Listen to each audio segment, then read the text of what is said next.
get a 3PL. That's the advice, right? You're doing 500K, 100K, 200K in revenue.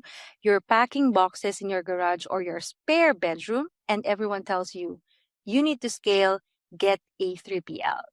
And here's the truth, that advice is going to cost you.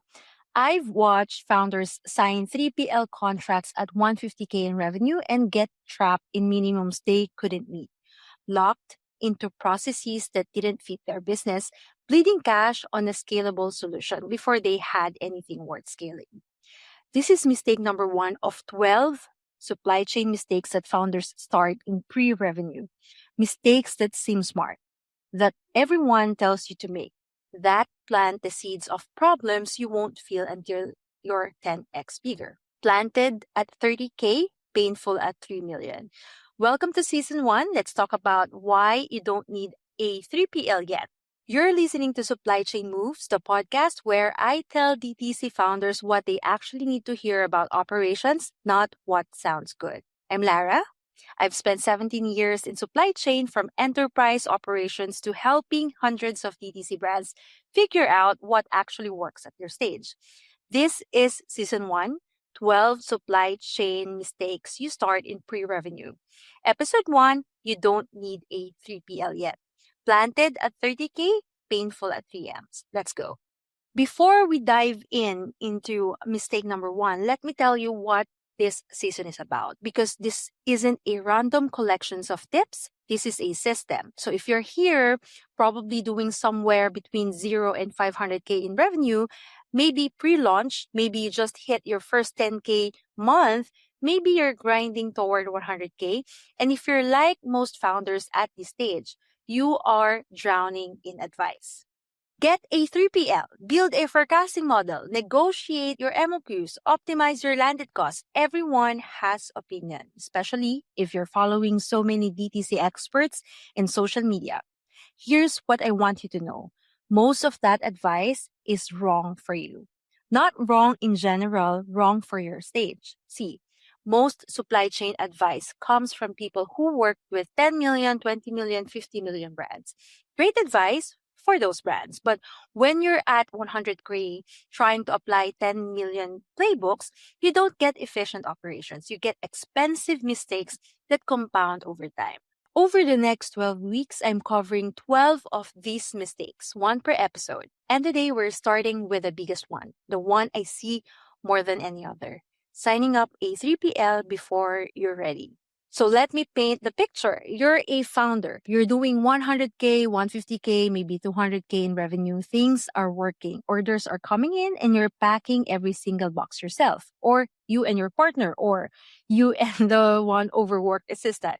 It's exhausting. You're spending hours a day on fulfillment instead of growing the business. You're drowning in packaging tape and shipping labels. And every successful brand you know on Twitter, they have a 3PL. They've outsourced fulfillment. They talk about focusing on what matters. So you think, I need to scale. I need to get a 3PM. That's what real brands do. And honestly, that logic makes sense. Outsourcing fulfillment so you can focus on growth sounds smart. It sounds mature. It sounds like what you're supposed to do. But here's the problem.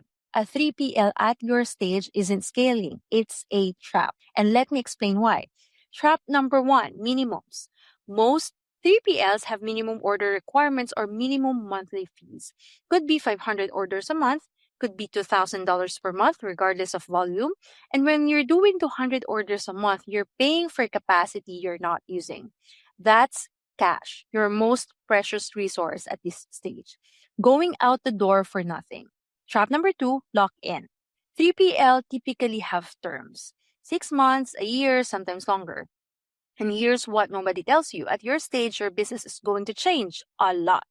And your product mix will change. Your packaging will change. Maybe your whole business model will pivot. And you'll be locked into processes and systems that don't fit anymore. Trap number 3, loss of learning.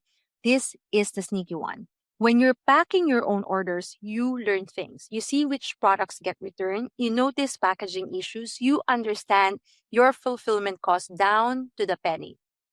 When you hand that off to a 3PL at 150K, you lose that learning at exactly the stage when you need it most. Trap number 4, the wrong kind of scale. Here's the thing. A 3PL optimizes for efficiency at volume. That's their whole business model. But you don't have volume yet. You have variability. You have experiments. You have weeks where you do 50 orders and weeks where you do 300. A 3PL system are not built for that. They built for consistency that you don't have yet. I've watched founders get trapped by all four, sometimes all at once. Now, let me show you how this compounds. Let's say you sign with a 3PL at 150K in revenue. You're doing maybe 300 orders a month. The 3PL has 500 order minimum. So you're paying for 200 orders you're not using. That's maybe $400 to $600 per month in waste. Annoying but manageable, right? But here's what happens over time. Month 3, you want to test new packaging, but changing packaging with a 3PL means new SKUs, new onboarding, new fees. So you don't test it. You stick with the packaging that's fine instead of great. Then month 5, you realize your hero product has a quality issue. Customers are complaining about damaged items, but you're not seeing the products anymore. The 3PL is. And they're not incentivized to tell you about a problem that's within acceptable damage rates. Then month 8, you want to launch a new product line, but the 3PL's onboarding process takes 4 to 6 weeks and costs $500 per SKU. So you delay the launch, or you launch with fewer variants. Either way, you're making business decisions based on your 3PL's limitations, not your market opportunity. Then comes month 12. Your contract is up for renewal. You've grown to 400K. The 3PL wants a rate increase. Their cost went up, but you're locked in. You don't have the infrastructure to bring fulfillment back in-house. And switching 3PLs is a nightmare. So you sign again at higher rates. You see the pattern? The decision to get a 3PL at 150K didn't just cost you money that month. It shaped every operations decisions for the next year. It slowed down your experiments. It hid problems from you. It limited your agility. Planted at 150K, painful at 500K. And by the time you hit 1 million, 2 million, 3 million, you've built your entire operations around constraints that should have been there in the first place. Now, let me tell you a brand I've worked with. We'll call them Luna. It's a skincare brand. Luna started like a lot of brands do. Founder had a great product, built a following on Instagram, started getting orders. By month 6, she was doing about 120K in revenue, growing fast, packing boxes every night after her day job. She was exhausted and everyone told her, you need a 3PL. You can't scale like this. So she found one, a mid-sized 3PL that specialized in beauty brands. They seemed perfect. They had experience with her product type. Their rates looked reasonable, and they had a nice dashboard. She signed a 12-month contract. So here's what happened. Month 1, onboarding took 3 weeks longer than promised. She had to pause marketing during the transition, lost momentum. Month 2, she realized that the 3PL's pick and pack fee didn't include the custom tissue paper and stickers she'd been using. Adding those was an extra $1.50 per order. Her margin just got thinner. Month 4, she wanted to test a bundle, her 2 best sellers together at a slight discount. The 3PL said it would take 2 to 3 weeks to set up as a new SKU and cost $350 in setup fees for a test. She didn't run a test. Month 6, customer complaints about damaged product went up 40%. When she invested, she found out that the 3PL had changed how they packed her glass bottle to save time. They didn't tell her, and month 9, she went out.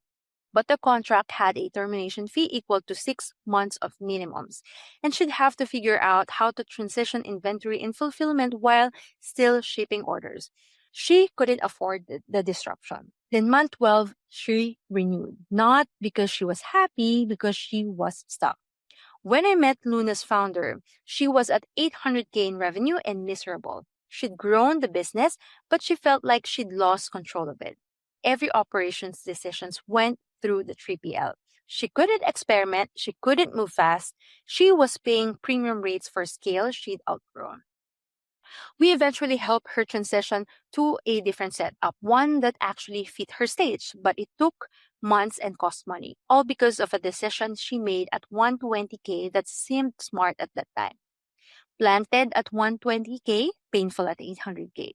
Okay, so if you shouldn't get a 3PL at this stage, what should you do? Let me give you a framework I use with founders. First, know when you actually need a 3PL. Here's the real signals, not the fake ones. You need a 3PL when fulfillment is genuinely blocking growth. Not when it's annoying, not when it's tiring, not when it's actually preventing you from capturing demand. That usually means you're doing 1,000 plus orders a month consistently, not as a spike. You need a 3PL when product and packaging are stable. If you are still iterating on your core product, changing packaging, testing bundles, keep it in-house. You need the flexibility. You need a 3PL when you have the margin to absorb the cost. A good rule, if 3PL fees would be more than 50% of your product's gross margin, you're not ready. For most brands, that means you don't actually need a 3PL until you're doing 500K to 1 million in revenue. Some brands don't need one until 2 million. Second, build a Goldilocks fulfillment setup. Between I pack everything myself and full 3PL, there's a middle ground. Here's what I recommend for 100K to 500K brands. Option A, hire a part-time fulfillment person, someone who comes 2 to 3 days a week and handles packaging. This costs way less than a 3PL, keeps you in control, and gives you flexibility. You can find people on Indeed or through local staffing agencies for $15 to $20 per hour. Option B, use a flex warehouse space. If your home isn't working, rent a small warehouse unit or shared space. You're still doing fulfillment in-house, but you've got more room and not taking over your life. Look for month-to-month terms, no long contracts. Option C, the mom and pop 3PL. They are tiny fulfillment operations, sometimes literally someone with a warehouse who fulfills 3 to 5 brands. No minimums, flexible terms, usually cheaper. The trade-off is less polish, but at your stage, you don't need polish. You need flexibility and cost control. Third, systematize before you outsource. Here's the secret. The founders who have the best 3PL experiences, they didn't outsource chaos. They outsource a system. Before you ever talk to a 3PL, you should have a documented packing process, step by step. What goes in the box, in what order, and how it's wrapped. Clear quality standards. What's an acceptable pack, what's not, shipping rules, when do you use which carrier, what's the threshold for expedited. Actual data on your fulfillment cost. Not estimates, actuals. Cost per order, by product, by shipping method. When you have all that, you can evaluate 3PLs properly. You can negotiate from knowledge and you can catch problems early because you know what good looks like. Fourth, when you do go 3PL, go slow. When you're finally ready, when you're doing consistent volume, when your products are stable, when you have the margin, don't rush. Start with trial period. Any good 3PL would offer 30 to 60 days before you sign a long-term contract. If they don't, that's a red flag. Keep a backup. Don't fully shut down your in-house capability for at least 90 days. You want to be able to pull back if it doesn't work. Watch the numbers, track the true fulfillment cost per order with the 3PL, including all the fees nobody mentioned upfront. Compare it to your in-house cost. If it's more than 30% higher, something's wrong. The brands that have the best 3PL relationship, they treat it like partnership, not a handoff. They went in the clear expectations, good data, and the leverage to walk away if it didn't work. Now, here's what I really want you to hear. If you're doing 100K, 200K, and even 300K, you're still packing boxes yourself, that's not a failure. That's not scaling, that's being smart. I know it doesn't feel the way. I know Instagram is full of founders talking about their 3PL and their ops team and their fulfillment partner. I know it feels like you're behind. You're not. The founders who are patient about this decision, who keep fulfillment close until they're actually ready, they build better businesses. They understand their operations, they keep their margins, and they stay flexible when flexibility matters most. So if you've been feeling pressure to graduate to a 3PL, let me give you the permission to ignore that pressure. You're not ready until you're ready, and you'll know when you're ready because fulfillment will be genuinely blocking growth, not just annoying you. That's the difference. That's mistake number one, getting a 3PL before you're ready. Over the next 11 weeks, we're covering 11 more mistakes, and they're all like this one. Decisions that seem smart, that everyone tells you to make, that plant problems you won't feel until later. Next week, mistake number two, stop forecasting. Yes, you heard that right. I'm going to tell you why, at your stage, trying to forecast demand is actually making your inventory decisions worse, not better. It's one of the most counterintuitive things I tell founders, and it changes everything. Here's a quick preview of where we're going this season. Mistake number three, over negotiating MOQs when you have no leverage. Mistake number four, obsessing over landed cost precision. Mistake number five, buying software you don't need yet. Mistake number six, over ordering your first production run. And six more that are going to challenge everything you think you know about building operations at your stage. Now, if you want to go deeper between episodes, join the community. It's free. It's where founders at your stage actually share real numbers and real problems. And I'm there answering questions. Link in the show notes. Also, if you're making more than 3 of these mistakes and you want help fixing all 12, check out the Accelerator program. It walks you through each one step by step with templates and frameworks, free videos on YouTube, or join the full program in Circle. Links also in the show notes. All right. That's episode 1 of season 1. You don't need a 3PL yet. Trust me, planted at 30K, painful at 30M. See you next week. Supply Chain Moves is produced by Move Supply Chain. For show notes, community access, and resources mentioned in today's episode, check the description. If this episode helped you, share it with a founder who needs to hear it.